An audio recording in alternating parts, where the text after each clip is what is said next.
Chris asked, should I do mini diets, cycles of dieting? And this is a pretty common question because a lot of people understand that it's not a good idea to go through a long span of gaining weight and then have to lose all that at another time.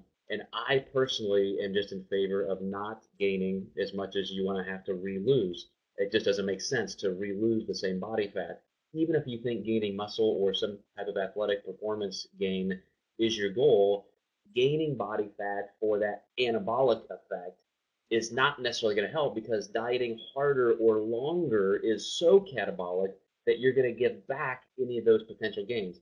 There's no question when you look through powerlifting world records and standards, the heavier the person, the heavier the weight class, the more weight they can lift.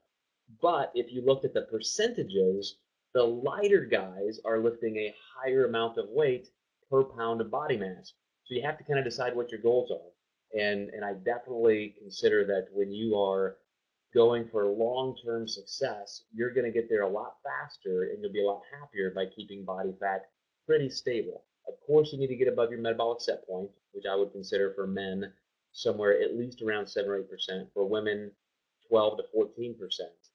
But when you when you cycle dieting through a phase where you should be not dieting, what happens is you can reduce or suppress your metabolism. There are some very, very interesting studies that show every time you do a mini dieting cycle pretty close together, you reduce your metabolism substantially. Some have shown up to 50% reductions with 3 cycles of successive dieting like that.